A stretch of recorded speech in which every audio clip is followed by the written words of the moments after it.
Barangay LS 97.1. Mga kwento ng pag-ibig, kwento ng pag-asa at mga kwento ng buhay dito sa Barangay Love Stories. Love Stories.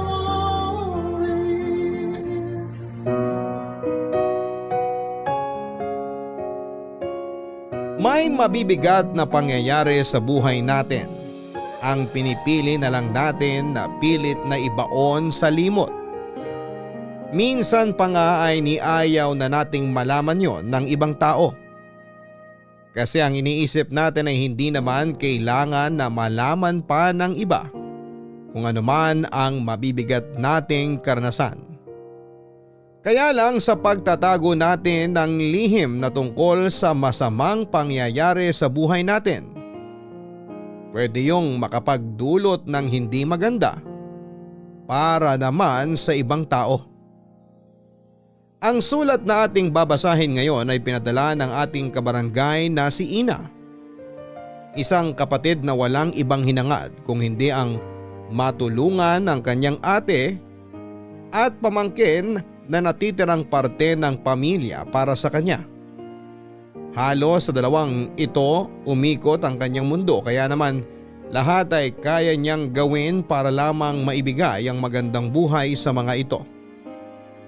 Pero ang mga pangarap at plano niya ay masisira ng isang masamang pangyayari sa buhay niya. Pangyayari na mas pinili na lamang niyang ilihim dahil sa paniniwalang may malaki siyang kahihiyan na pwedeng kaharapin. Pero hanggang kailan nga ba niya dapat na ilihim ang masamang nangyari sa kanya?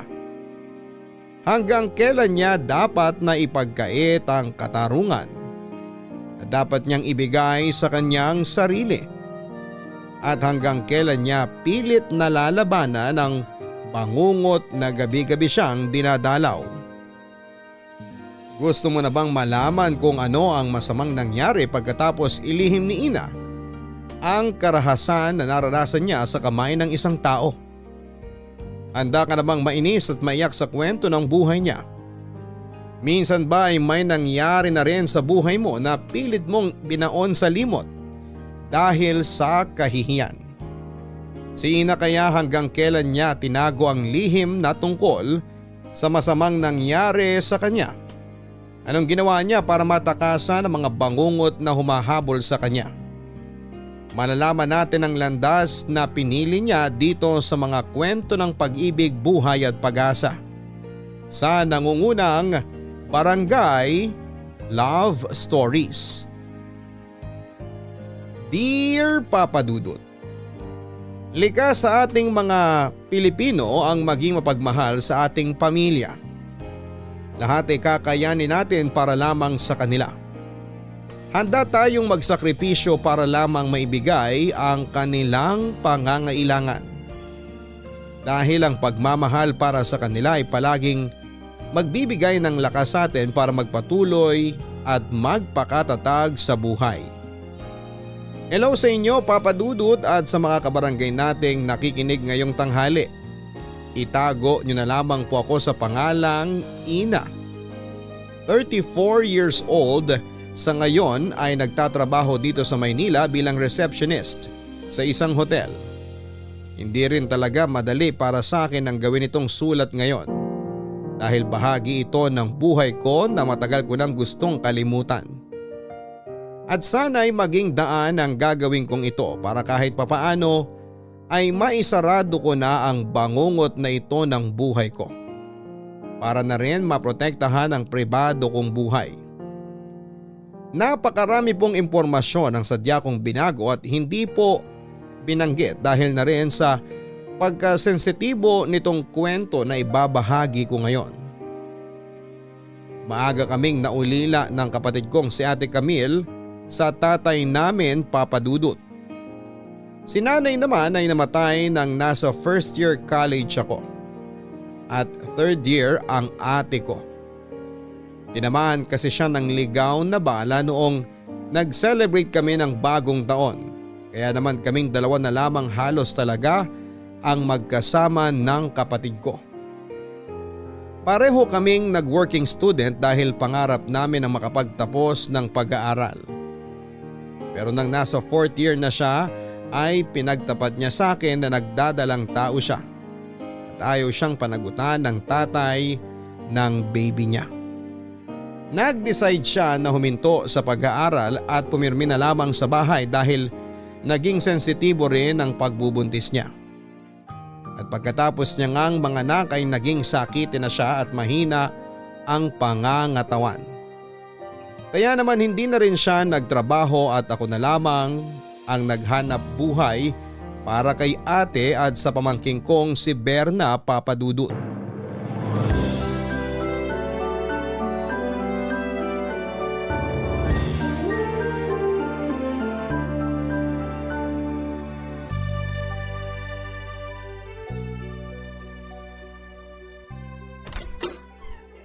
Ay, grabe ang bigat naman talaga nito mga pinamili ko. Buti na lang at hindi masyadong mainit sa palengke kanina. Ay! Ina, tulungan na kita dyan sa binubuhat mong mga pinamili. Sakto kasi kakatulog lang ni Baby Berna kaya hindi ko kailangan na asikasuhin ngayon. Wag na ate, kaya ko na to. Hayaan mo lang tulungan kita, hindi naman kaagad ako magkakasakit sa pagbubuhat lang ng mga yan. Sige na nga. Ito yung isang plastic na mga isda at karne. O akin na yan. Halika na dun sa kusina. Ilalagay ko na muna dito sa lababo ang mga isda at karne na binili mo. Mamaya ko na lang huhugasan kasi pinapatuyo ko pa yung mga paglalagyan ko nito na niligpit ko kanina. Sige ate, ilalabas ko na rin itong mga gulay mula sa plastic. Parang ang dami mo naman yatang pinamili, Ina. Pang isang linggo na rin kasi natin to, te. Alam mo naman na mas nakakatipid tayo kapag maramihan na ako bumili sa palengke. Kasi yung patingi-tingi lang dyan sa tindahan. Alam mo, napansin ko rin yan. Ang laki rin kasi ng tubo kapag dyan tayo sa malapit na tindahan bumili ng mga naka-plastic nilang gulay. Kaya nga bumili na ako ng iba't ibang klase ng gulay na pwede mong gawing pakbet, chapsuy, adobong sitaw at kung ano-ano pang luto. Ikaw na lang bahala maghiwalay ng mga medyo hilaw pa para hindi ka agad mabulok ang mga to. Ako naman ang palaging nagluluto kaya ako nang gagawa nun. Ay, ate! Ito nga pala yung pambayad sa tubig at kuryente natin. Baka makalimutan ko na namang iabot sa'yo kagaya nung nakaraang buwan. Nawala rin kasi talaga sa isip ko kaya muntik na tayong maputulan ng linya ng tubig. Ito naman, yung para sa gatas at diaper ni Baby Berna. May vitamins pa naman siya, di ba? Oo, meron pa. Pang 2 linggo pa yung vitamins niya dyan. Okay, sa susunod na linggo makukuha ko naman yung incentive ko kaya makakabili na ako ng mga vitamins niya. Ito namang natira para sa allowance ko papunta sa trabaho sa mga susunod na araw. Kakasya ba yung pera na natira sa'yo? Para kasing ang liit na lang ng halaga na yan, Ina. Oo, kasya naman to. Gagawan ko ng paraan para umabot sa susunod na linggo. Ay, pasensya ka na ha. Bakit ka naman humihingi ng pasensya? Eh kasi wala ako masyadong maitulong sa'yo pagdating sa mga gastusin kay baby, pati na rin sa mga gastusin dito sa bahay. Ano ka ba? Huwag mong isipin yun. Nahihiya lang kasi ako sa'yo. Kasi ikaw na halos ang sumalo ng mabibigat na responsibilidad dito. Eh ano naman? Ginusto ko naman to kasi nga sa ating dalawa, ako yung mas malakas. Pero hindi bibigat ang responsibilidad mo kung hindi ako nagkaroon ng anak na walang tatay. Ate, kahit kailan hindi ko inisip kung gaano kabigat ang responsibilidad na nasa mga balikat ko ngayon. Ang nasa isip ko lang palagi, ginagawa ko to kasi pamilya ko kayo. Tsaka alam ko naman na ito rin ang gagawin mo kung sakaling magkabaliktad tayo ng sitwasyon, di ba? Siyempre naman. Kita mo na? Kaya wag ka na makonsensya o malungkot dyan. Masaya nga ako na nagkaroon ako ng pamangkin kasi siya talaga yung araw-araw na nakakaalis ng pagod ko sa trabaho.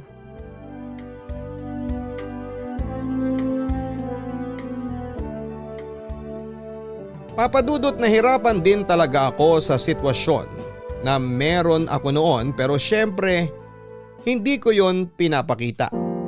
Kahit 3 lang naman kami sa bahay ay hindi biro ang maging breadwinner. Si Ate Camille naman ay gumagawa rin ng paraan kahit papaano para kumita siya ng pera.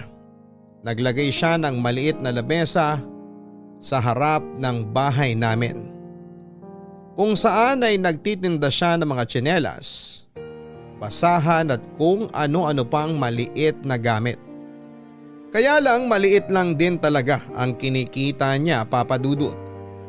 Pero ayoko naman siyang sisihin dahil hindi niya kasalanan kung naging mahina ang katawan niya pagkatapos niyang manganak. Wala na rin kaming naging balita pa sa ex-boyfriend niyang nakabuntis sa kanya, Papa Dudut. Tuluyan na talagang tinakasan ng lalaking yon ng responsibilidad niya kay Ate Camille at Berna. Responsibilidad na ako ang sumalo dahil wala naman akong ibang pagpipilian. Pamilya ko sila at ayokong mapasama sila o maghirap kahit pwede ko naman silang tulungan. Basta gagawin ko ang lahat para manatili kaming magkasama bilang isang pamilya, Papa Dudut.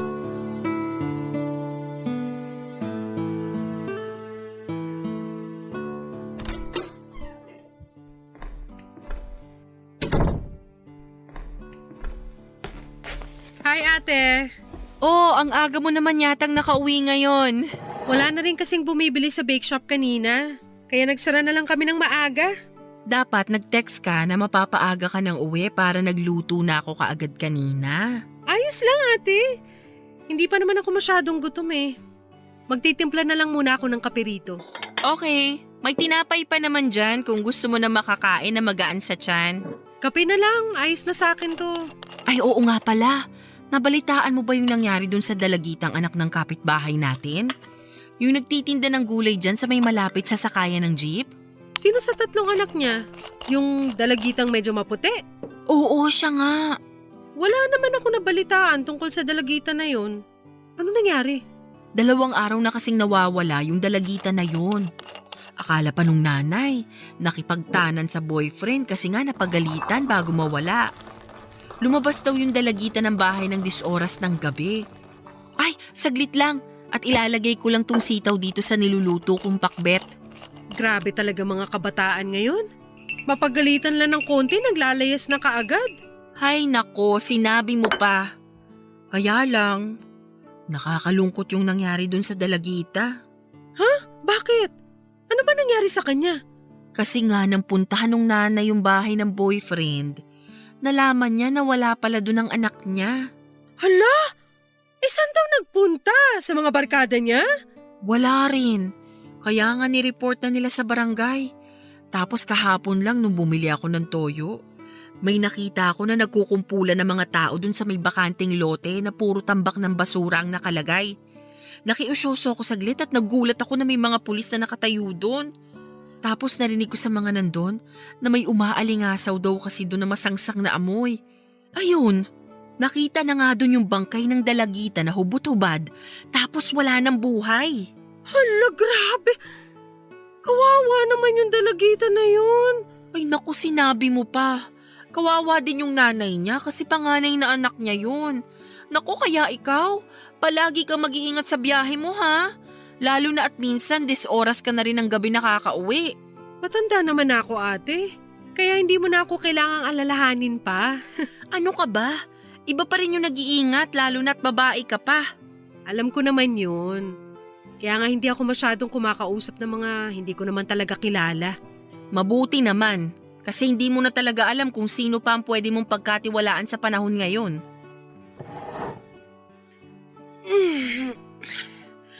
Silipin ko lang muna si baby sa kwarto mo nang marelax naman ako. Na-stress ako sa kwento mo ate. O sige, maluluto na rin naman itong pinakbet.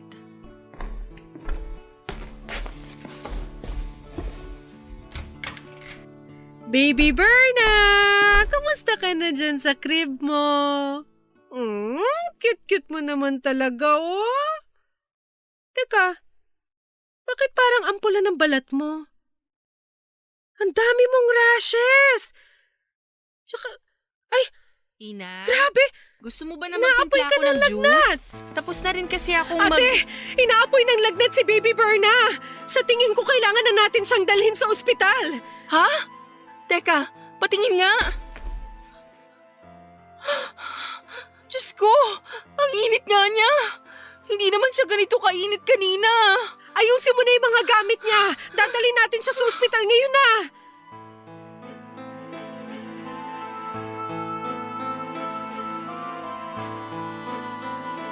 Papadudot yon ang unang pagkakataon na nagkasakit ang pamangking kong si Berna. Gusto ko na nga ring maiyak noon dahil sa kaba na nararamdaman ko pero pinigilan ko lamang. Ayoko kasi na pareho kaming mag-iyakan noon ni Ate Camille. Mabilis naman niyang naayos sa mga gamit ni Berna at agad na kaming sumakay ng tricycle. Nang makarating kami ng ospital ay agad namang kaming inasikaso ng doktor. Walang tigil sa pag-iyak si Ate Camille samantalang ako ay sobrang pigil ang mga luha ko. Hanggang sa sinabi ng doktor na may dengue raw ang pamangking ko at kailangan ng ilang araw na gamutan. At dahil kakabayad lang namin ang bills noon ay halos walang natira sa pera namin. Sinabi ko sa doktor na gawin ang lahat ng makakaya nila basta maging maayos lamang ang kalagayan ng pamangking ko. Nagpaalam din ako kay Ate Camille na aalis muna para manghiram ng pera sa mga dati kong kaklase na nakatira lamang sa malapit. At sa awa ng Diyos ay hindi naman ako binigo ng kaibigan ko. Bumalik ako noon sa ospital na may sapat na akong pera para sa gamutan ng mahal kong pamangkin na si Berna Papadudut. Papadudot naging maayos naman ang kalagayan ng pamangking kong si Berna. At pagkalipas lamang ng ilang araw ay nakauwi na rin kami. Labis-labis ang pasasalamat namin sa Diyos. Nang tuluyan na siyang gumaling at ang sabi pa ng doktor ay mahirap daw talaga para sa isang baby na kagaya ni Berna ang dapuan ng dengue. At kadalasan nga ay hindi na nakakaligtas pa. Kaya naman nag-general cleaning talaga kami sa bahay. Tapos ay kinausap din namin ang mga kapitbahay para pakisuyuan na linisin ang kanilang mga bakuran. Maayos naman po ang naging pag-uusap namin lalo na nang malaman nilang nagkaroon nga ng dengue ang pamangking ko. Papadudot sa totoo lang ay parang ang ako na ang tumayong nanay ng pamangkin kong si Berna. Ako na nga halos ang sumagot ng lahat ng pangangailangan niya mula sa vitamins, diaper, mga gamit pang baby at kung ano-ano pa. Hanggang sa unti-unti na nga siyang lumaki at ako na rin ang nagpaaral sa kanya at gumagawa ng paraan para sa iba pa niyang mga gastusin. Kumbaga inaasa na talaga sa akin ni Ate Camille ang lahat.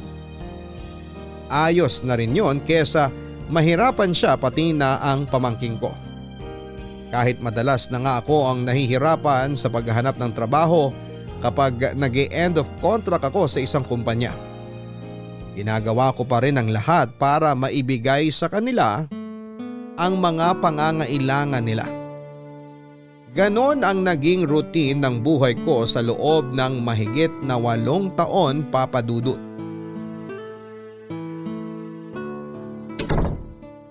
Oh, ate, may lakad ka? Oo, may pupuntahan lang ako dyan sa malapit. Saang malapit? Dyan lang kina Aling Cora.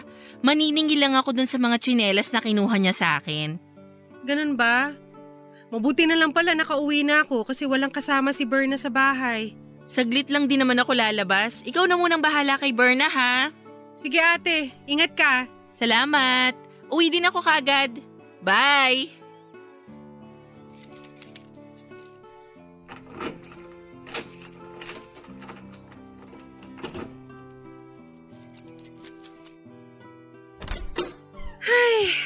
Nakakapagod naman talaga yung biyahe pa uwi. Kahit hindi masyadong traffic ngayon, nakakapagod pa rin. Makaupo nga muna dito sa sofa. Hello po, Tita Ina. Hello din, Berna. Ano yung hawak mo at dahan-dahan ka kung maglakad? Tasa po ng kape para sa inyo. Baka po kasi matapon kaya maingat po ako sa paglalakad ko. Naku! Akin na nga yan at baka mapasok ka pa. Eto po oh. Ako po nagtimpla ng kape na yan, tita. Talaga? Sige nga, tikman ko nga. Hipang ko muna kasi mainit pa nga.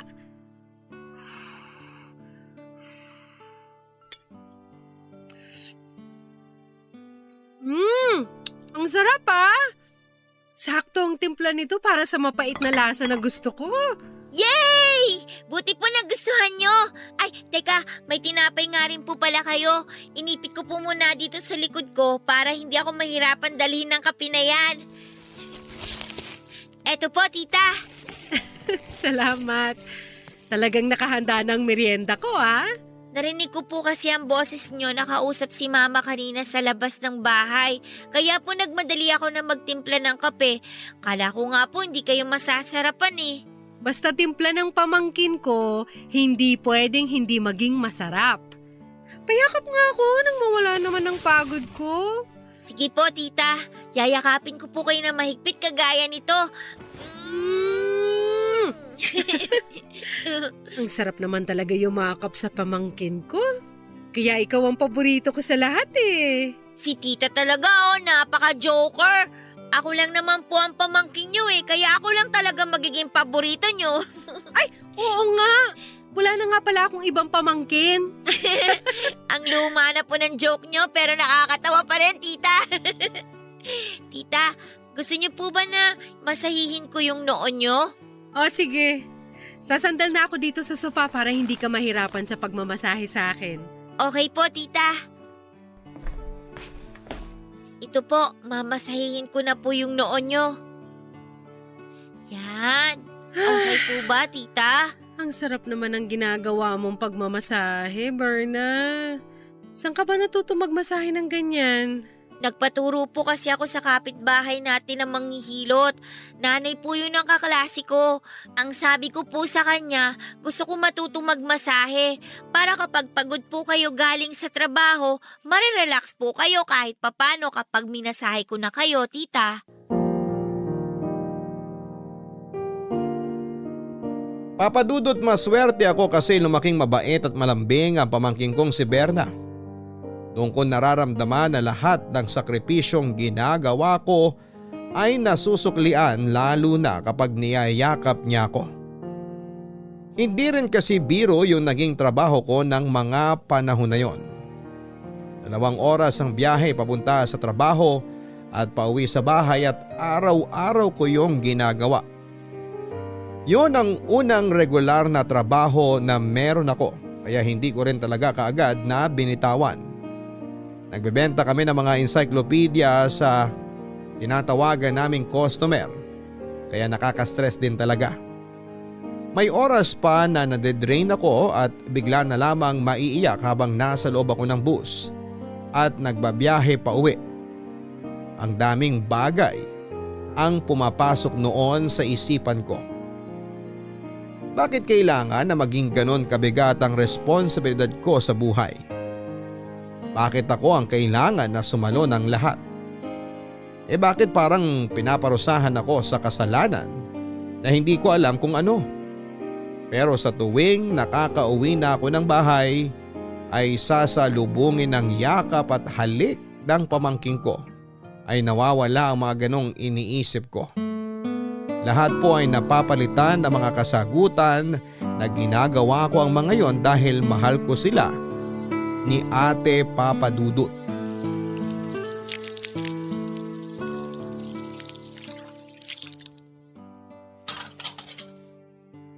Nasaan na kaya si Ate Camille? Ang text niya kanina pauwi na siya pero wala pa rin siya rito sa bahay. Tita, tapos na po ako magpunas ng mesa. Very good, Berna! Gusto mo ba mag-watch ng TV sa sala? Doon na lang po ako sa kwarto kasi gagawin ko pa po yung ibang assignment ko Hindi ko pa po kasi natapos kanina. Okay, sige. Matatapos na rin ako dito sa pagliligpit ko. Tawagin mo na lang ako kapag kailangan mo ng tulong sa mga assignment mo, ha? Opo, tita. Tawagan ko nga si Ate Camille pagkatapos ko rito sa ginagawa ko. Siya na yata yung pumasok. Magpunas na nga muna ako ng kamay at masilip siya.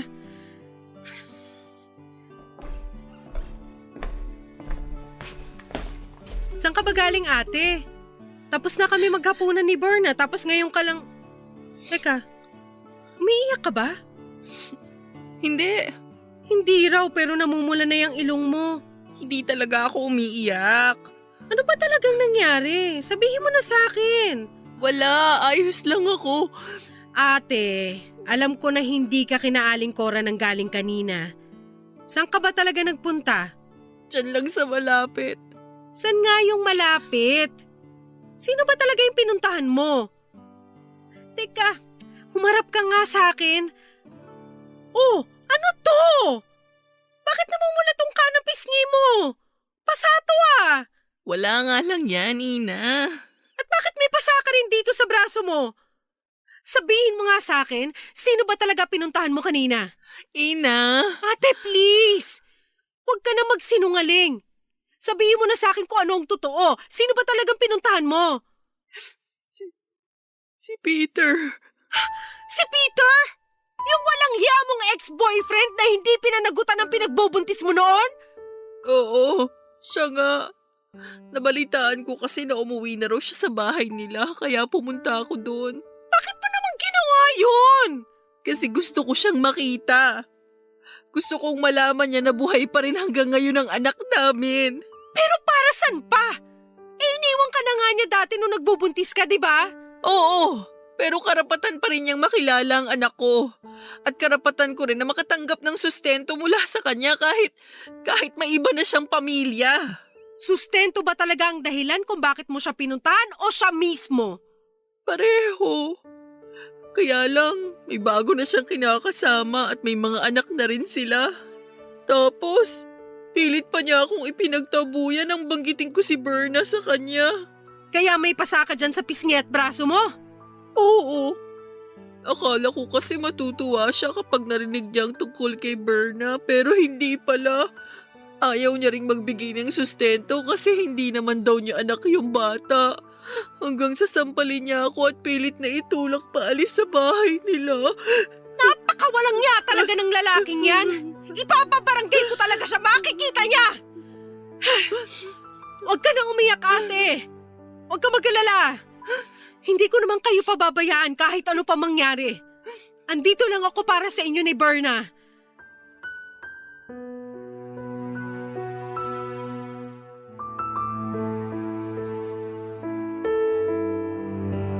Papadudot wala akong ideya na bumalik na pala sa lugar namin ang lalaking nakabuntis kay Ate Camille. Kaya hindi ko rin alam na may plano si ate na puntahan siya. Pero nang makita ko ang mga pasa sa katawan niya, pakiramdam ko ay tumaas sa ulo ko ang dugo ko dahil sa galit na nararamdaman ko. Tinakasan na nga ni Peter ang responsibilidad niya kay ate. Tapos ay sasaktan pa niya ang kapatid ko. Kaya naman kahit ayaw ni Ate Camille, ako na ang gumagawa ng paraan para maipabarangay ang lalaki na yon. Nagkaharap-harap kami sa barangay at para hindi na lumaki pa ang gulo na yon, sinabi ni Peter na magbibigay na siya ng buwanang sustento sa pamangking kong si Berna. Ayun nga lang ay hindi ganon kalakihan kasi wala naman siyang regular na trabaho. Tapos may dalawa na rin siyang anak sa bago niyang kinakasama. At dahil sa pag-uusap namin na yon, nakilala na rin siya ni Berna bilang papa nito. Hindi ko naman siyempre inalis ang karapatan na yon ni Peter dahil alam ko na darating ang araw na magtatanong si Berna tungkol sa kanya. At pagkatapos nga ng kasunduan namin na pagbibigay ng sustento ni Peter ay muling naging tahimik ang buhay namin, Papa Dudut. Papa Dudut, ramdam ko ng panahon na yon na nasasaktan si Ate Camille dahil nga may bago ng pamilya si Peter. Inamin niya sa akin na may bahagi sa kanya ang umaasa pa noon na magkakabalikan silang dalawa. Pero ako na ang nagsabi na hindi niya kailangan ng isang irresponsableng lalaki sa buhay niya. Kalimutan na niya ang anumang nararamdaman niya para kay Peter at mag-focus na lamang sa anak niyang si Berna. Papadudod sa paglipas ng mga araw kahit papaano ay bumalik na rin ang sigla ni Ate Camille. Sineryoso niya ang naging payo ko sa kanya na gawing sentro ng buhay namin si Berna.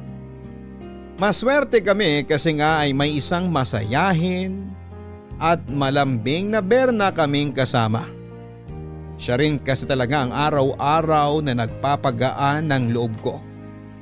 Kaya rin hindi ko na nagawa pang mag-entertain ng manliligaw dahil lang nasa isip ko noon. Dagdag isipin at responsibilidad lamang ang mga lalaki. Sapat na si Berna para maging dahilan ng pag-ikot ng mundo ko. Nang dahil sa kanya ay para na akong nagkaroon ng sarili ko talagang anak, Papa Dudut.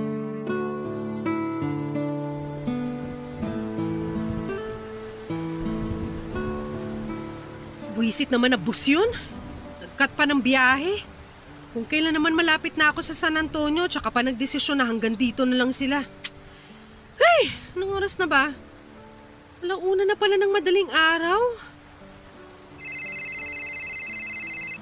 Naku, eto. Tumatawag na nga si Ate Camille. Hello, ate. Hello, Ina. Nasaan ka na? Nandito pa ako sa isang barangay bago yung San Antonio, ate. Nakasilong ako dito sa may waiting shed na nasa labas ng isang convenience store. Bakit nandyan ka pa? Akala ko ba didiretso ng San Antonio yung bus na sinakyan mo kanina? Yun nga rin ang akala ko, kaya nakipagsiksika na ako kanina. Makasakay lang sa buwisit na bus na yun. Ano bang nangyari? Ba't bumaba ka dyan? Hindi ako bumaba. Pinababa ako ng konduktor kanina. 3 na lang kasi kaming pasahero, tinamad na yatang dumiretso ng San Antonio yung driver kaya ang sabi, hanggang dito na lang ang biyahe nila. Nakakainis naman yung bus na yan, ha? Sobra! Alam mo yung 3 oras na nga kaming stuck sa traffic kanina dahil dito sa malakas na ulan, tapos hindi pa dumiretso sa San Antonio yung bus. Pagod na nga ako sa ilang oras na pagtayo ko kanina bago maubos ang mga pasahero tapos pahihirapan pa ako pa uwi. Eh paano ka dyan babiyahe pa uwi dito sa atin? Madaling araw na. May masasakyan ka pa bang jeep o bus dyan? Wala nga ako makita na kahit isang jeep dito, ate. May bagyo kasi kaya mag-uuwian talaga ng maaga ang mga driver ngayon. Ang mabuti pa, magpalipas ka muna ng oras dyan sa convenience store. Bukas naman yan, di ba? Oo, bukas. Pero dito na nga ako nakatambay ngayon sa may waiting shed sa labas. Sigurado kasi na malamig sa loob ng store dahil sa aircon nila. Tsaka gusto ko na rin talagang makauwi. Magpalipas ka na lang muna ng oras dyan sa loob ng convenience store. Baka may mangyari pa sa iyong masama dyan sa labas. Hintayin mo nang humina ang ulan, saka ka na bumiyahe pa uwi kapag may nakita kang jeep. Bahala na, ate. Gusto ko na kasi talaga makauwi para makatulog na ako. Buti na lang at wala akong pasok bukas sa trabaho. Kaya nga wag mong madaliin ang pagbiyahe mo, baka mapasama ka pa. Makakapagpahinga ka rin naman ng mahaba-haba kapag nakauwi ka na dito mamaya sa bahay. Sige, ate. Tawagan na lang kita mamaya kapag may nakita na akong jeep na babiyahe. Okay, mag-iingat ka ha. Bye!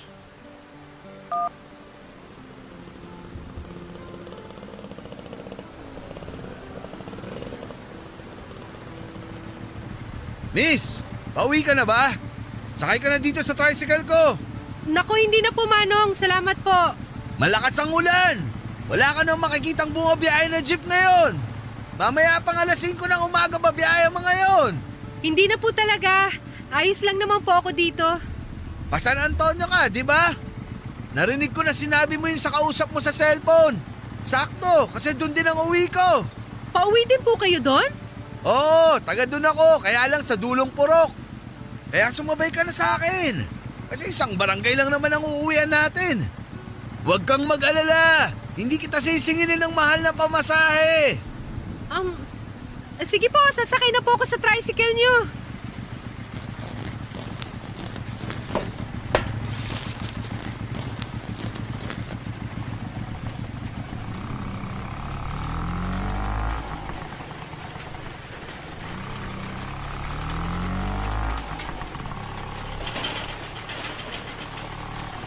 Manong! Bakit parang madilim na po itong dinadaanan ng tricycle? Manong, nasa na po ba tayo? Bakit hindi po kayo nagsasalita? Teka! Bakit po tayo pumapasok sa sementeryo? Manong, ihito nyo na po itong tricycle!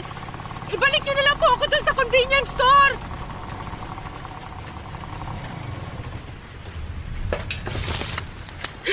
Tatakbo ako papunta ron. Hihingi ako ng tulong. Ayoko mamatay dito. Ay, tulong! Tulungan niyo ako! Parang awa niyo na! Tulong! Saan ka pupunta, ha? Aray! Manong, bitiwan niyo po buhok ko! Maawa po kayo sa akin! Ikaw ang maawa sa akin. Dahil kanina pa sumasakit ang puson ko ng dahil sa'yo. Saka tumahimik ka na dyan. Kasi wala rin namang makakarinig sa'yo na kahit sino sa lugar na to. Kung hindi ang mga patay lang na nasa ilalim na ng mga hukay nila. Parang awa niyo na po. Huwag niyo po ako papatayin. Nakikita mo tong malaking kutsilyo na hawak ko? Kung ayaw mo maging gripo yung leeg mo, gagawin mo lahat ng sasabihin ko sa'yo. Halika! Sumunod ka sa akin! Pumasok na tayo ng sementeryo! Halika na!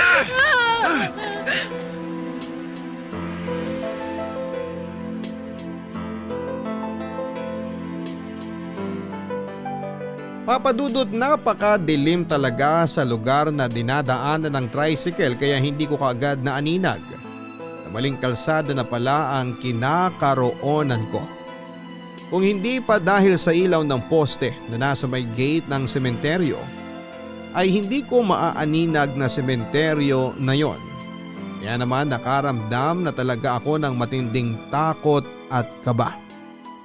At nang huminto nga ang tricycle na yon ay kaagad akong nagsusumigaw para humingi ng tulong. Pero nang makita ko ang malaking kutsilyo na hawak ni Manong ay kaagad akong napatahimik. Tama naman kasi ang sinasabi niya na walang malapit na kabahayan sa sementeryong yon. Kaya kahit na anong sigaw ko ay walang sino man ang makakarinig sa akin at walang sino man ang pwedeng tumulong sa akin. Papadudot ng mga oras na yon ay bigla na lamang pumasok sa isipan ko ang itsura ko na nasa pinakasulok ng sementeryo. Nakatali ang mga kamay, duguan at wala ng buhay. Nakita ko rin noon sa isipan ko ang kapatid at pamangkin ko na umiiyak habang nakatingin sa duguang kong katawan. At yon ang ayokong mangyari. Ayoko pang mamatay at ayoko silang maiwan na nahihirapan. Kaya naman sinunod ko lahat ng sinabi ng lalaki. Pumasok kami sa isang bukas na musileo na nasa loob ng sementeryo. At doon ay pinagsamantalahan niya ako ng ilang oras.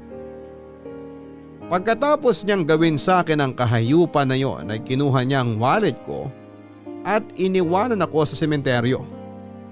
Mabuti na lamang at may natira pang barya sa bulsa ng bag ko, kaya nagawa ko pang makauwi ng bahay namin. Gulat na gulat si Ate Camille nang mapagbuksan niya ako ng pinto ng bahay, Papadudot. Sinabi ko sa kanya ang lahat ng nangyari at gusto niya na dumiretso na kami sa presinto, pero sinabi ko na ayoko. Pinagbantaan kasi ako ng tricycle driver na papatayin niya ako kapag nagsumbong ako sa mga pulis. Hindi raw siya titigil na hanapin ako hanggang sa magawan niya ako ng masama. Kaya dahil sa takot na nararamdaman ko, ilang araw din akong hindi nakapasok sa trabaho, Papadudot.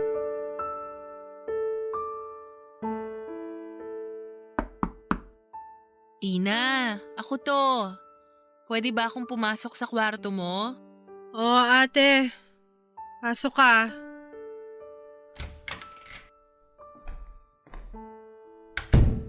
May dala akong sopas at monay dito. O ilalapag ko na dito sa mesa ha. Wala akong ganang kumain. Ina, kailangan mo namang galawin to kasi ilang araw ka nang walang masyadong kinakain. Wala nga akong ganang kumain, anong magagawa ko?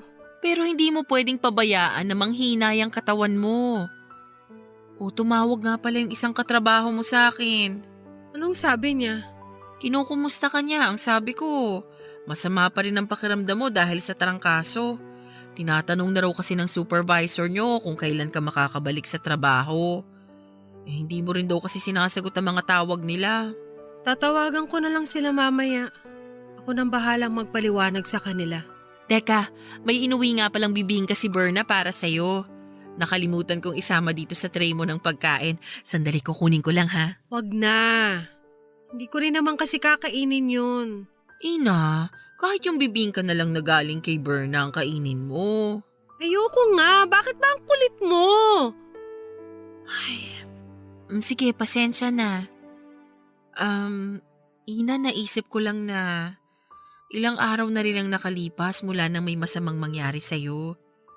Dapat siguro, pumunta na tayo sa pulis para magsampa ng kaso o report laban sa taong nagsamantala sa'yo.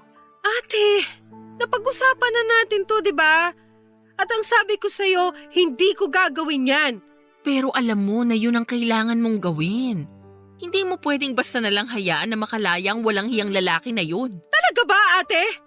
Pag-uusapan na naman natin to. Kung natatakot ka sa lalaki na yon, labanan mong takot na yan.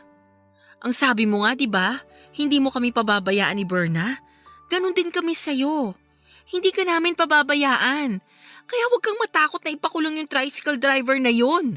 Hindi naman kasi yun ang dahilan kung bakit ayoko magsumbong sa mga pulis. Hindi talaga ako natatakot sa walang niyang yon. Kung ganon, bakit ayaw mo pang magsumbong sa mga pulis? Dahil nahihiya ako. Anong ibig mong sabihin?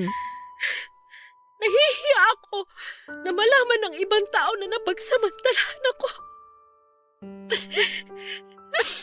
Nahihiya ako sa kung anong pwede nilang sabihin at isipin tungkol sa akin. Ina, hindi ikaw ang dapat na mahiya. Biktima ka dito. Kaya dapat na ipaglaban mo ang katarungan na para sa sarili mo. Pero ayoko ang gumawa ng kahit na anong hakbang para sa buwisit na katarungan na yan. Ayoko malaman ng ibang tao nangyari sa akin. Ayoko pag-usapan nila ako. Pero Ina… Tama na, ate! Buo na talaga ang desisyon ko. At wala na makakapagbabago nun. Gusto ko na rin magpahinga kaya please, lumabas ka na!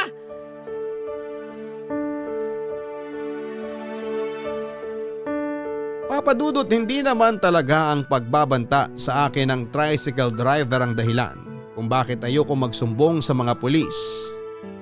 Oo, takot ako sa mga sinabi niyang pananakot pero kaya ko namang talagang labanan ang takot na yon.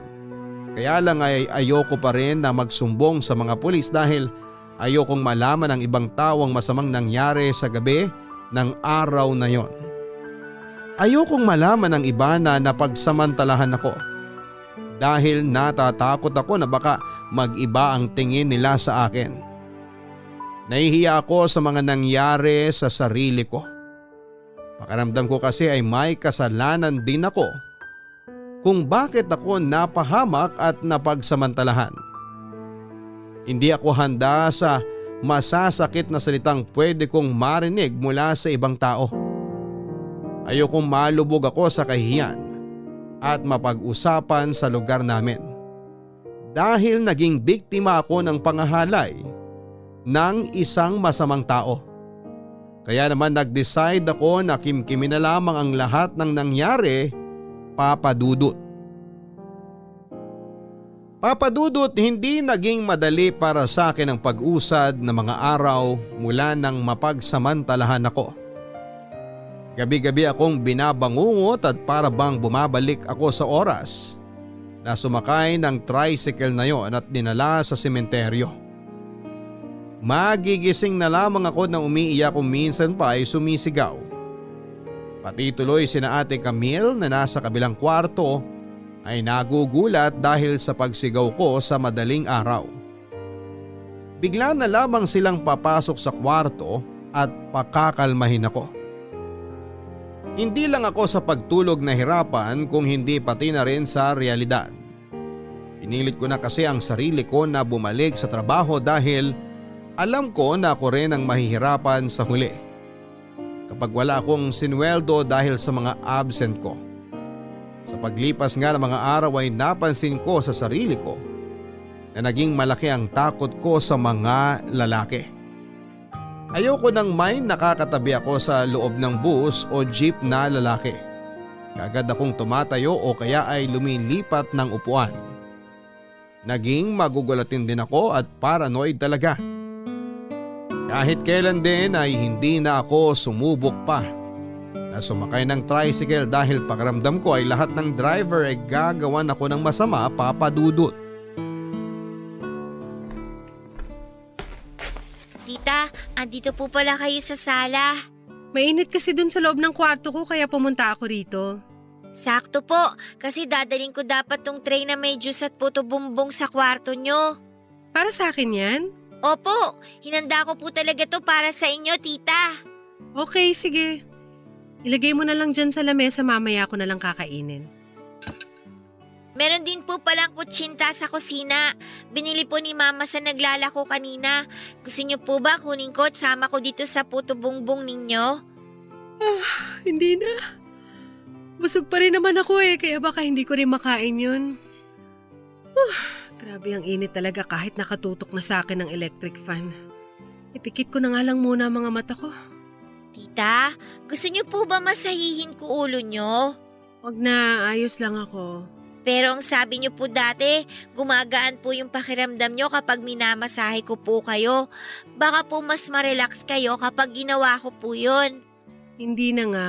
Pipikit na lang ako at baka makaidlip na rin ako kahit paano. Ayos na yun sa akin kasi. Ano ba yan?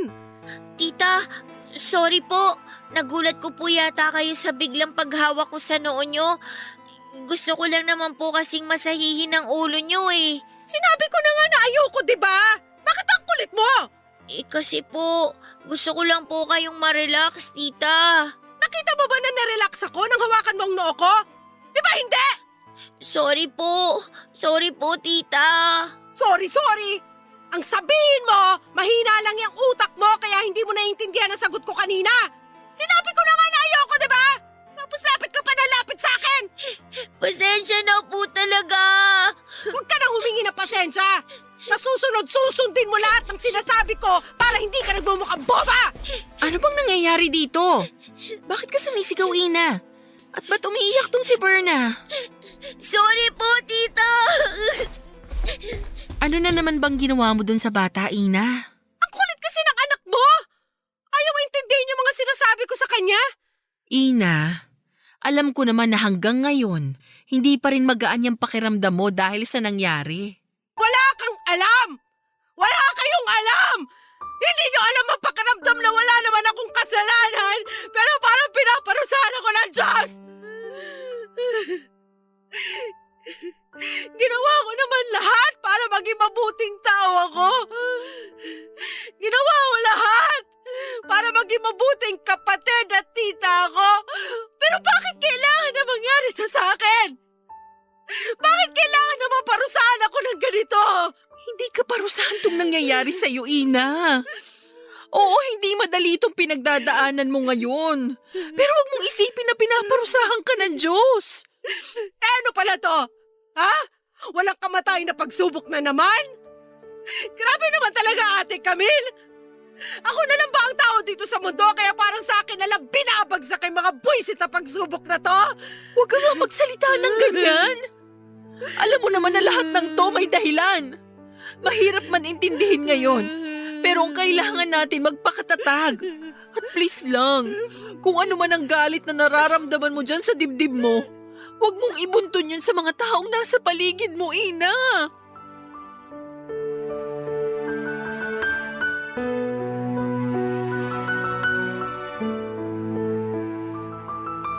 Papadudot, ramdam ko na malaki ang nagbago sa sarili ko mula nang maranasan ko ang masamang pangyayaring yon sa buhay ko. Naging mainitin ang ulo ko lalo na kapag nasa bahay lamang ako. Gusto ko na palagi lamang akong mag-isa at ayoko nang maingay sa paligid ko. Ni ayokong makita ang pamangking kong si Berna. Sinabi sa akin ni Ate Camille na dapat ay iniiwasan ko ang sigawan ng bata pero hindi ko mapigilan Bigla na lamang kasi akong naiirita sa kanya lalo na kapag naglalambing siya sa akin. Alam ko naman na walang kasalanan ng mga taong nakapaligid sa akin pero hindi ko mapigilan ang sarili ko na magalit. Uminit ang ulo at sumigaw. Pero hindi nagtagal ay unti-unting nabawasan ang bigat na nararamdaman ko kahit papaano. Nagpasalamat din ako dahil hindi nagbunga ang ginawang pagsasamantala sa akin ng tricycle driver. Sinunod ko ang payo ni Ate Camille na huwag kong masyadong isipin ang mga nangyari kahit mahirap. Iwasan ko ang mga bagay na nagpapainit ng ulo ko at isipin ko ang pwedeng magpagaan ng loob ko. Walang iba kung hindi ang pamangking kong si Berna. Sa kabila ng mga pagsusungit ko sa kanya ay hindi nagdamdam sa akin ang bata. Naging malambing pa rin siya at isa sa malaking dahilan kung bakit kahit papaano ay bumalik na ako sa dating ako, Papa Dudut. Hello, Ina? Nasaan ka? Naglalakad na pa uwi. Malapit ka na ba dito sa bahay? Oo, bakit mo natanong? Kasama mo ba si Berna? Hindi. Paano naman mangyayari yan na kasama ko siya ngayon galing ako sa trabaho? Naisip ko lang kasi baka pinuntahan mo siya sa school niya. Kagaya ng ginawa mo dati. Hindi pa rin kasi siya nakakauwi hanggang ngayon eh. Hala, anong oras na wala pa rin siya dyan sa bahay? Pero hindi ko talaga siya pinuntahan sa school kasi may overtime din kami sa trabaho. Ah, ganun ba? Okay. Hihintayin ko na lang siyang makauwi dito. Sige, malapit na rin ako. Tanaw ko na yung bahay natin. Baba ko na tong tawag ha. Bye.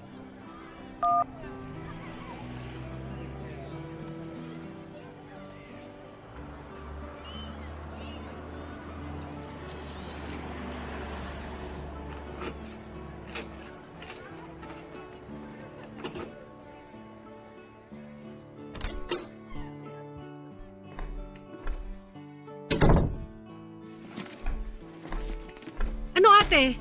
May balita ka na kung nasan si Berna? Wala pa eh. Nag-aalala na nga ako. Teka lang, kausapin ko lang tong tinatawagan ko. Hello, Mare. Nandyan ba sa inyo ang anak ko? Si Berna? Oo, wala pa kasi siya dito sa bahay namin. Ah, wala siya dyan. Nagbabaka sakali lang ako kasi magkaklase sila ng panganay mo. O siya, sige, salamat. Bye. Wala rin siya dun sa bahay ng isang kaklase niya. Baka naman nandun lang siya sa ibang kapitbahay natin. Pinagtanong mo na ba? Oo. Lumabas na ako saglit kanina para magtanong-tanong pero hindi ko pa rin siya nahanap. Kahit dun sa tindahan ng mga fishball at kikiam? Di ba dun siya madalas na tumatambay kasi dun nakatira yung isang kaklase niya? Nanggaling ka na ba ron? Baka nakatulog si Berna dun sa kanila kaya hindi ka agad nakauwi. Nanggaling na rin ako sa kanila, Ina. Wala rin si Berna sa bahay na yun. Eh saan pa ba pwedeng pumunta si Berna?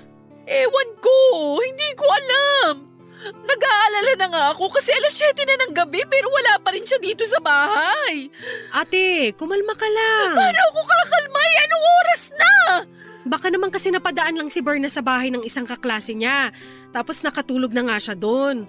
Ina, alam mo naman na hindi gala ang batang yon. Mas lalong hindi niya ugaling pumunta sa ibang bahay nang hindi nagpapaalam kanino man sa ating dalawa. Oo, alam ko naman yun. Sinusubukan lang naman kitang pakalmahin. Tao po! May Ina! kumakatok. Camille! Parang Nandyan boses ba ni kayo? Kapitan yun ah. Tao Baka po! kasama na niya si Berna. Halika na, Ina! Kapitan, bakit nagpunta kayo dito? Akala ko pa naman kasama niyo na yung anak kong si Berna. Hinahanap niyo ba si Berna? Opo, kasi hindi pa siya nakakauwi dito sa bahay. Nag-aalala na nga po kami ni Ate Camille. Baka naman po pwede nyo kaming tulungan na hanapin siya. Ang totoo, siya ang dahilan kung bakit ako pumunta dito sa bahay niyo. Bakit? Nasa barangay hall po ba ang anak ko? Pupuntahan ko na po siya ngayon doon. Tara na po. Wala sa barangay hall ang anak mo, Camille. Wala sa barangay hall? Nasaan po? Akala ko po ba si Berna ang dahilan kung bakit kayo pumunta dito? Saan niyo po ba siya nakita? Pupuntahan ko na siya ngayon din. Ina, kung pwede, pakialalayan mo muna ang kapatid mo. Bakit po, Kapitan? Baka kasi mabigla siya sa sasabihin ko. Camille, tatagan mo ang loob mo ha. Ang totoo kasi, may nakitang batang babae na wala ng buhay doon sa may abandonadong bahay sa kabilang purok. May nakapagsabi na anak mo raw yun. At nang makita ko nga ang bata, napatunayan ko na… Tama na, Kapitan! Hindi totoo yung sinasabi ninyo. Nagkamali lang kayo. Hindi si Berna yung batang nakita niyo doon. Ate, kumalma ka lang! Ang mabuti pa, sumama muna kayo sa amin para makumpirma nyo na nagkakamali nga ako. Pero kasi Camille, sigurado ko na si Berna talaga ang batang yun. Hindi! Hindi pwedeng mangyari yun! Buhay ang anak ko! Ibang bata ang nakita niyo! Hindi si Berna yun! Hindi yun ang anak ko dahil buhay siya! Buhay ang anak ko!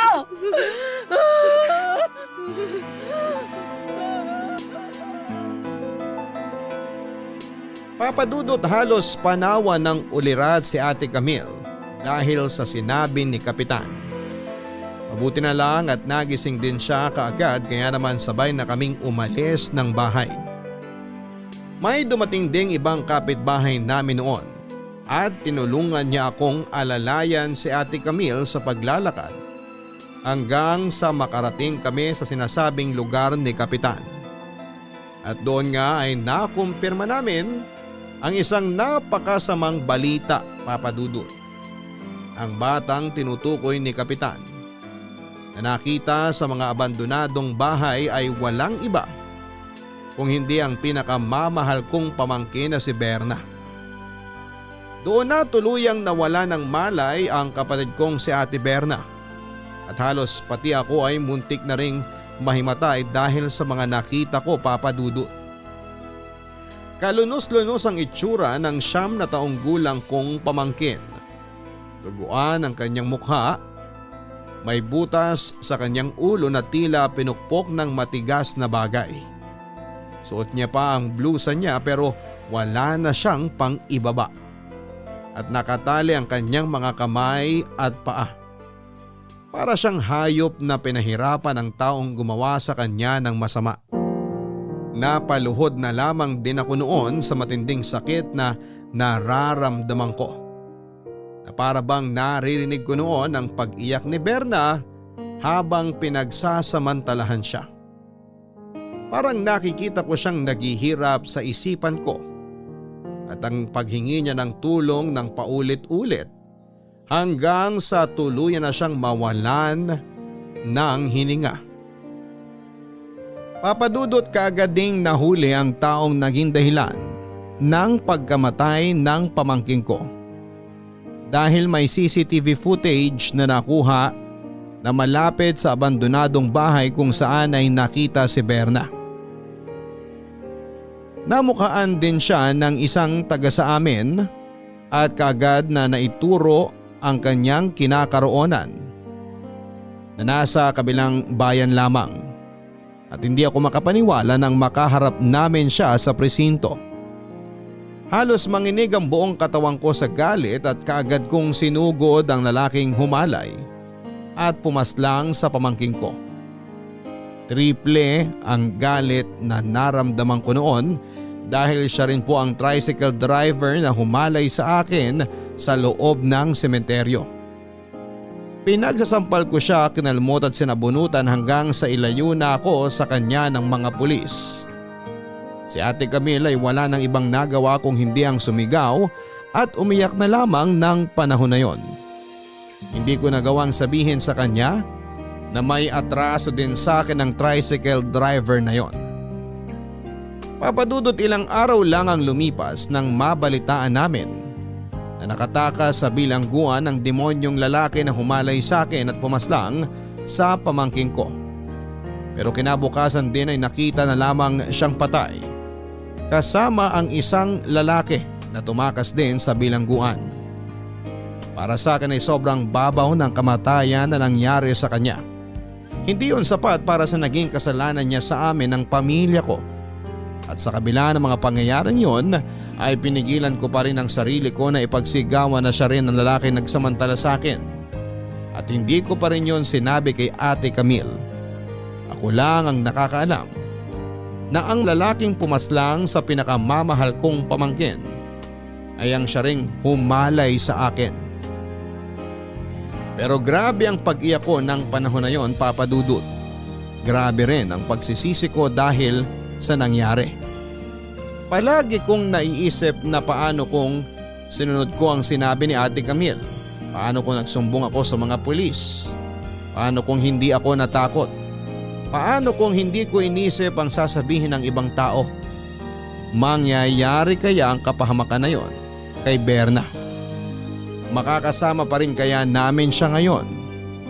Halos 8 taon na rin ang nakakalipas mula nang mangyari ang lahat ng ito sa buhay ko, Papa Dudut. Nag-decide akong umalis sa lugar namin, parte na rin ang proseso ng pag-usad ko sa masalimuot na pangyayaring yon sa buhay ko. Nagpapadala na lamang ako ng pera sa probinsya para kay Ate Camille, pero wala pa rin akong lakas ng loob para sabihin sa kanya ang katotohanan. Natatakot ako na tuluyan niya akong kamuhian dahil tinago ko yon at pwedeng sisihin niya rin ako dahil sa nangyari kay Berna. Kaya naman hanggang ngayon ay sinusundan pa rin ako ng bangungot ng nakaraan. Nagigising ako sa madaling araw na basa ng luha ang magkabila kong pisngi. Kasunod ang paghagulhol ko. Dala ko pa rin ang pagsisisi dahil sa mga nangyari at sana ay dumating ang araw na unti-unti nang mapatawad ang sarili ko. Salamat po, Papa Dudut, sa pagbabasa ng sulat ko na dito ko na rin po tinatapos. Ang inyong forever kapuso at kabarangay, Ina. Maraming salamat, Ina, sa pagbigay ng oras na maibahagi itong kwento mo dito sa aming programa na Barangay Love Stories. Salamat sa binigay mong tiwala dahil hindi biro ang mga pinagdaanan mo sa parteng ito ng buhay mo. At sigurado ako na hindi rin naging madali para sa iyo. Nabalikan ang parteng ito ng buhay mo pero nagawa mo para makapagbahagi ng kwento at aral sa ating mga kabarangay. Aral na sana ay matuto tayong labanan ng takot at hanapin ang katarungan na para sa ating sarili. Hindi tayo dapat na nagpapadala sa sinasabi o pwedeng sabihin ng ibang tao dahil walang ibang mas mahalaga kung hindi ang katarungan na makukuha natin dahil sa masamang pangyayari na naganap sa buhay natin. Alam ko na hanggang sa mga oras na ito ay napakabigat pa rin nang nararamdaman mo at patuloy mong sinisisi ang sarili mo dahil sa pagkawala ng pamangkin mong si Berna. Lalo na at hindi alam ng kapatid mong si Camille na iisa lang ang lalaking nagsamantala sa iyo at ang lalaking gumawa ng masama sa pamangkin mo. Siguro'y makakatulong ng tuluyan sa pag-usad mo kung magagawa mong sabihin ang totoo sa kapatid mo. Pero ihanda mo rin ang sarili mo sa kung ano ang pwede mong marinig mula sa kanya. Dalangin ko rin, Ina, na sana ay maibigay mo ang totoong kapatawaran sa sarili mo. Magdasal ka at humingi ng tulong sa may kapal para dumating ang araw na tuluyan nang mawala ang bigat na ilang taon mo nang dinadala nang dahil sa madilim mong nakaraan. Hanggang sa muli, ako po si Papa Dudut sa mga kwento ng pag-ibig, buhay at pag-asa sa Barangay Love Stories number 1. Mga kwento ng pag-ibig, kwento ng pag-asa at mga kwento ng buhay dito sa Barangay Love Stories. Love Stories. Forever. Nagustuhan ng iyong napakinggan? Ituloy yan via live stream sa www.gmanetwork.com/radio. Kabarangay, i-share mo ang iyong Barangay Love Stories. Sabay-sabay nating pakinggan ang iyong kwento ng pag-ibig, buhay at pag-asa. Ipadala lang sa barangaylovestories@yahoo.com. Ang buhay ay puno ng kwento. Mga kwentong nababalot sa misteryo. Liham ng gabi. Liham ng gabi. Ang kama ang ating takbuhan sa tuwing sumusuko na tayo sa laban sa buhay. Ang kama ang nakakarinig ng ating tahimik na pag-iyak. Saksi ito sa ating mga tawa at mga pangarap. Ang kama natin ang takbuhan tuwing hahanap tayo ng pahinga. Pero paano nga ba kung kabaliktaran ng pahinga ang dulot sa'yo ng iyong kama? Paano kung ito palang dahilan kung bakit hindi ka makatulog sa gabi at dahilan ng takot sa iyong dibdib? Magandang gabi. Ako, si Lady Gracia, at ito ang Liham ng Gabi. Ang buhay ay puno ng kwento. Mga kwentong nababalot sa misteryo. Huwag katakutan ang di nalalaman dahil pwede kang kilabutan kahit walang kababalaghan. Liham ng Gabi.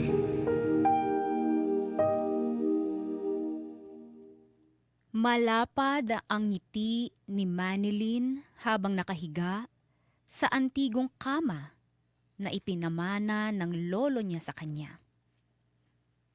Bata pa lamang si Manilyn, palagi na nitong inilalambing sa kanyang lolo at lola na irigalo na sa kanya ang kamang iyon.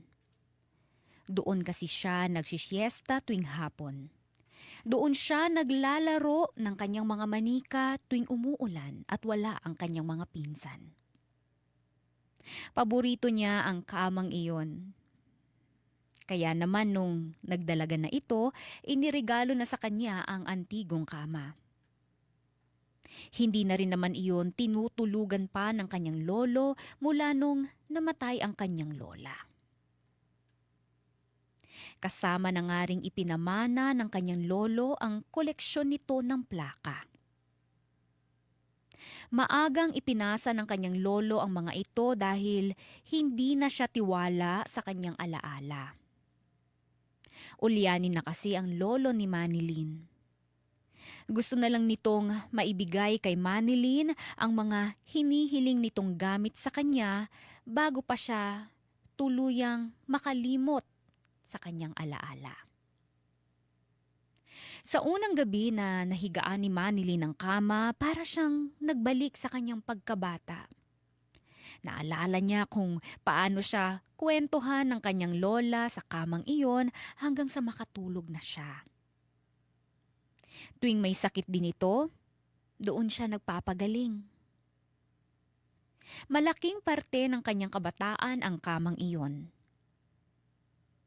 Habang nakahiga nga si Manilyn sa kama, napansin nito ang mga plaka sa kanyang mesa. Bumangon ito at saka pinatugtog iyon gamit ang antigong turntable na bigay din sa kanya ng kanyang lolo. Pinili nito ang plakang paboritong patugtugin ng kanyang lola nung nabubuhay pa ito. Isinalang na niya ang plaka at saka bumalik na muli sa kama. Napakaganda ng tunog ng plaka.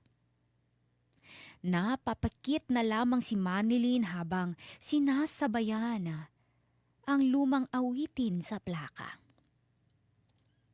Maya-maya pa'y nakarinig siya ng boses ng babae na sumasabay sa kanta. Napamulat ito. Pero biglang nawala ang boses. Kaya naman naisip niyang baka guni-guni lamang ang narinig niyang iyon. Muli siyang pumikit para namnamin ang tunog ng plaka. Maya-maya pa'y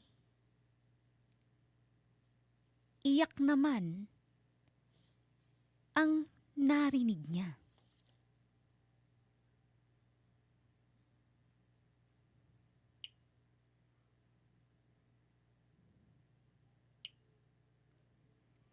Pinakinggan niyang mabuti kung saan nanggagaling ang iyak.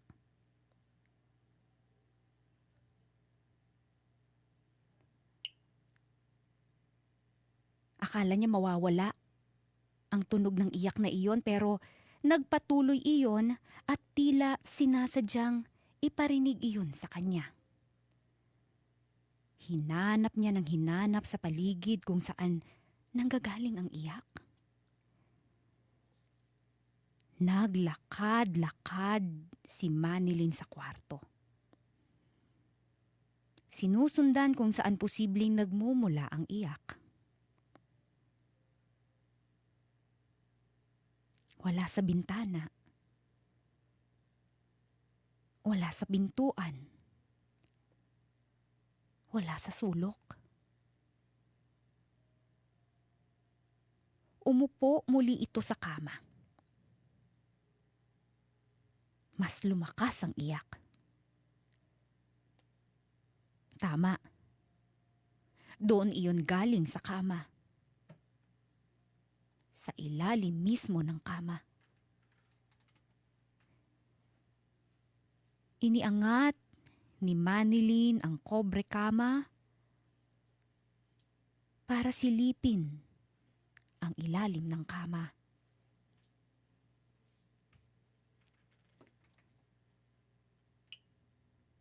At doon niya nakita ang babaeng nakadapa at duguan ang mukha.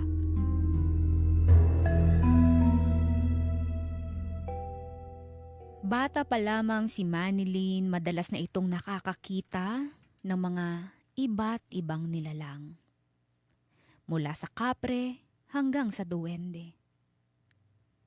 Nawala na nga ang takot niya dahil nakasanayan na niyang makita ang mga iyon. Pero, nung gabing iyon, ang unang beses na nakakita siya ng isang babaeng duguan ang mukha at nasa ilalim pa ng kanyang antigong kama. Hindi naman siya natakot. Malakas ang kutob niyang hindi na ulit magpapakita ang babaeng duguan ang mukha. Ganun naman palagi ang nangyayari sa kanya. Isang beses lang niya nakikita ang mga ganong klaseng nilalang at pagkatapos ay nawawala na rin sila ng kusa.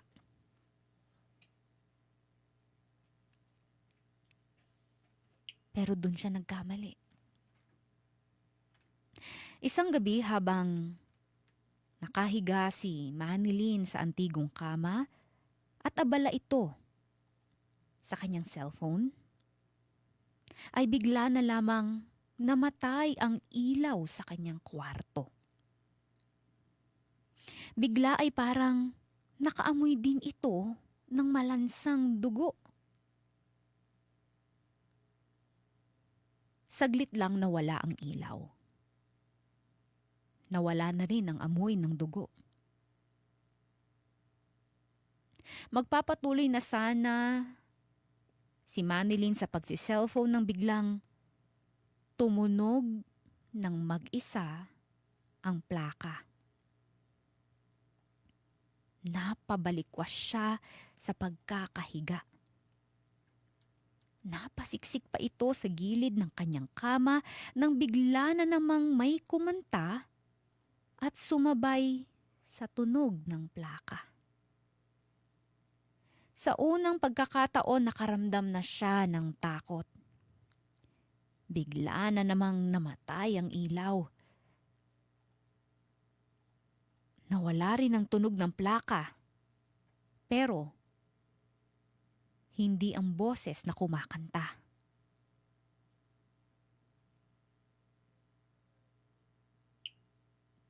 Dinig na dinig sa buong kwarto ang malamig na boses ng kumakanta.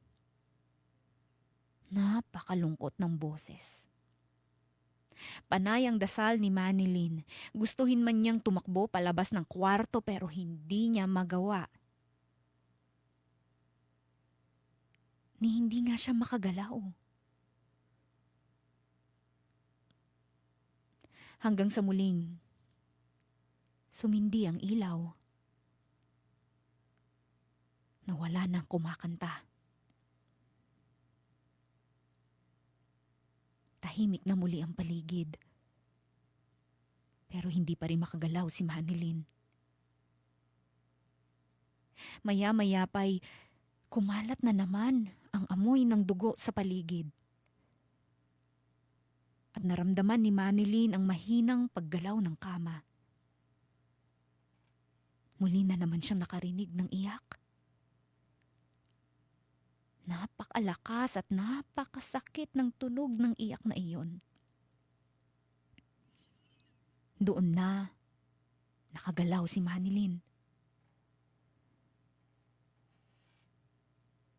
Handa na itong umalis sa ibabaw ng kama pero bago niya iyon nagawa, biglang may gumapang mula sa ilalim ng kama.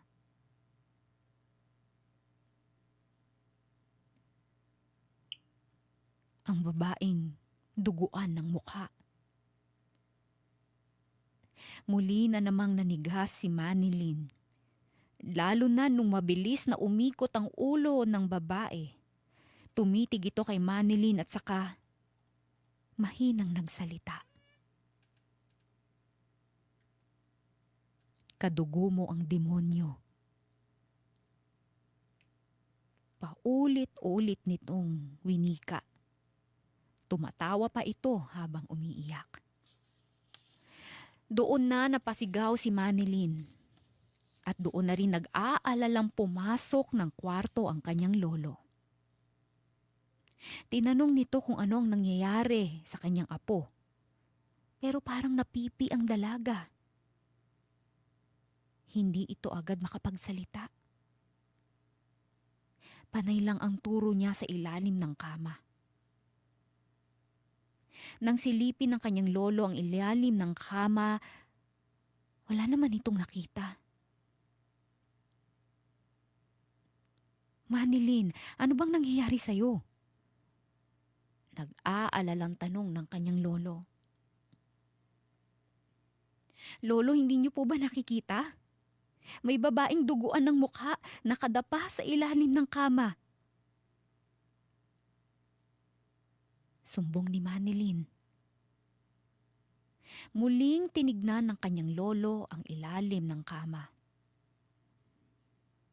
Pero wala talaga itong makita. Walang kahit na anong nasa ilalim ng kama. Tignan mo. Napipikong utos ng kanyang lolo. At nang silipin ni Manilyn ang ilalim ng kama,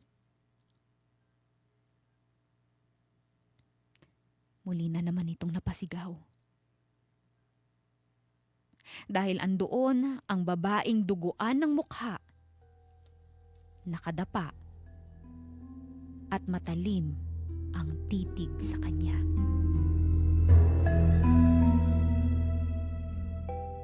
Si Manilyn lamang ang nakakakita sa babaeng duguan ang mukha. Naiinis na nga ang kanyang lolo sa paulit-ulit nitong pagsusumbong tungkol doon. Hanggang isang araw, hinayaan na lamang ni Manilyn na guluhin siya ng babaeng duguan ang mukha. Kung noon ay nasa ilalim lang iyon ng kama, nung mga sumunod na gabi ay tuluyan na itong tumabi sa kanya. Nakayakap pa sa kanya habang sinasabayan ang tugtugin sa plaka. Panay ang bulong nito sa tenga ni Manilyn. Kadugo mo ang demonyo. Kadugo mo ang demonyo. Iyon ang paulit-ulit nitong sinasabi tuwing nagpapakita ito kay Manilyn. Isang gabi, lumabas ng kwarto ang babaeng duguan ang mukha. Sinundan siya ni Manilyn. Pumunta ito sa likuran ng bahay kung saan merong isang balon. Wala ng tubig ang balon na iyon. Bata pa lamang si Manilyn, ipinasara na iyon ng kanyang lolo sa takot na baka mahulog siya roon. Hindi alam ni Manilyn kung bakit naisip niyang baklasin ang takip ng balon. Hindi nga rin mawari ni Manilyn kung saan nanggaling ang lakas nito. Napakahigpit ng pagkakatakip ng balon. Pero nagawa niya iyong tanggalin. Gamit ang flashlight ng kanyang cellphone, sinilip nito kung ano ba ang laman ng balon. At doon siya nagimbal. May mga kalansay na putol-putol ang namamahinga sa loob ng malalim na balon.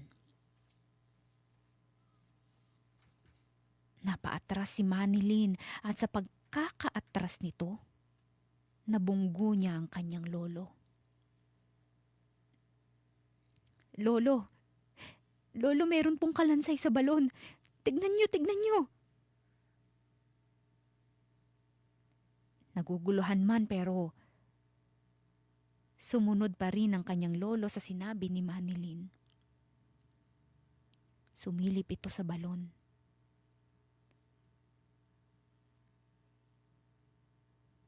Wala namang laman ang balon, Manilyn.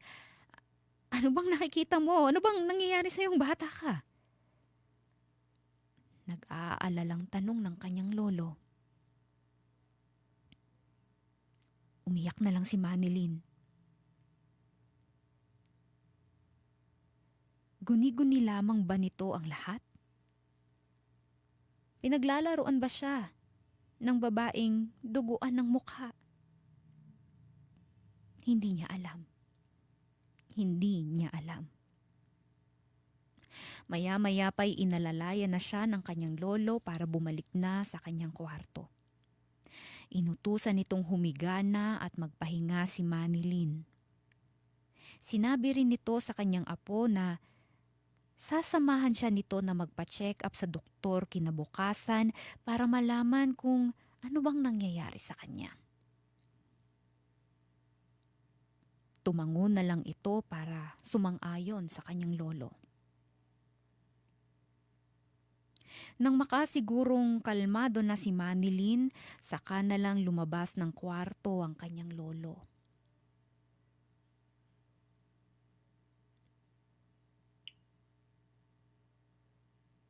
Nang maiwan siyang mag-isa sa kwarto, muli na naman niyang narinig ang iyak sa ilalim ng kanyang kama. Ano bang kailangan mo? Tigilan mo na ako, parang awa mo na, tigilan mo na ako. Umiiyak na pakiusap ni Manilyn. Nagtalukbong na ito dala ng takot. Hanggang sa biglang namatay ang ilaw.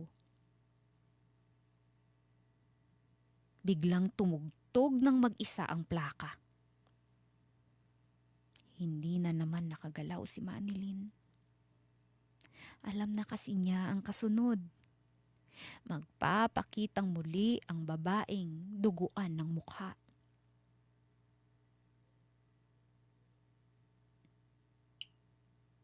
Pero hindi ganon ang nangyari. Dahan-dahang bumukas ang pinto.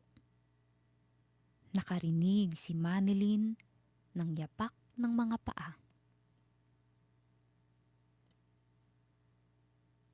At bago pa niya matanggal ang pagkakatalukbong ng kumot sa kanya, bigla na lang siyang nakaramdam ng pag-indayog ng kutsilyo sa kanyang katawan. Paulit-ulit hanggang sa mapuno ng dugo ang kumot. Lumakas ang tunog ng plaka. Natabunan ang sigaw ni Manilyn. Ilang saglit pa'y sumindi na muli ang ilaw. At doon tumambad sa kanya ang taong sumasaksak sa kanya.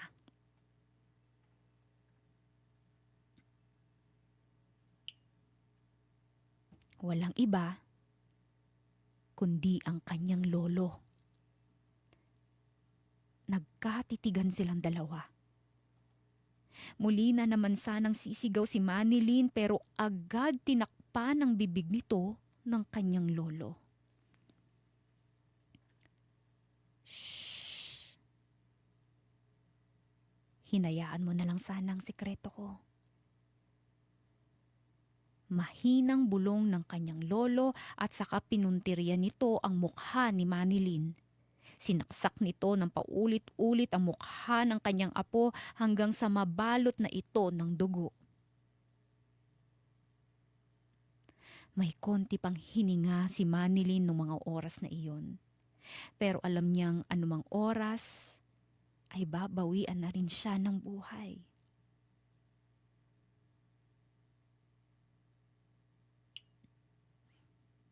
Nang mapansin na naghihingalo na si Manilyn, saka lumabas ang kanyang lolo sa kanyang kwarto. Isinara nito ang pinto at tuluyan ng nabalot ng kadiliman ng kwarto.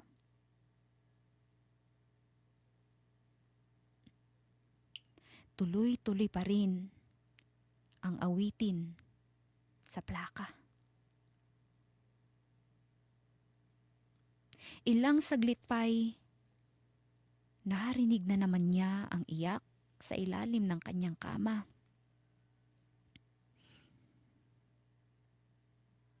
Dahan-dahan siyang bumaba ng kama at saka sinilip ang ilalim. Andoon ang babaeng duguan ng mukha. Nakadapa ito at inaaya si Manilyn na samahan siya sa ilalim. Ngumiti si Manilyn. Hindi na siya takot sa babaeng duguan ng mukha. Sinikap niyang gumapang sa ilalim ng kama. Hirap na ito. Hindi na nga niya maimulat ang kanyang mga mata dahil sa umaagos na dugo sa kanyang mukha.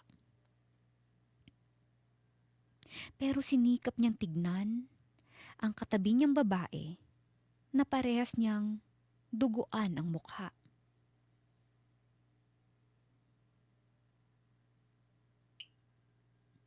Ikaw ba ang sikreto ng lolo ko?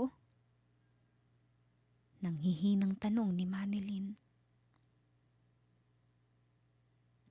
Tumango ang babaeng duguan ng mukha.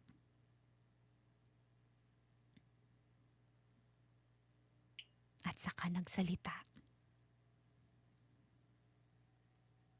Kadugo mo ang demonyo. At pagkatapos nun, ay sinabay nilang inawit ang pumapainlang na musika sa plaka. Hanggang sa maubusan na si Manilyn ng hininga.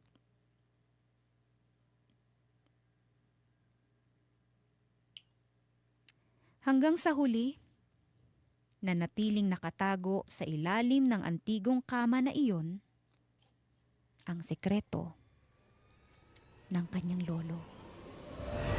Liham ng gabi. Liham ng gabi.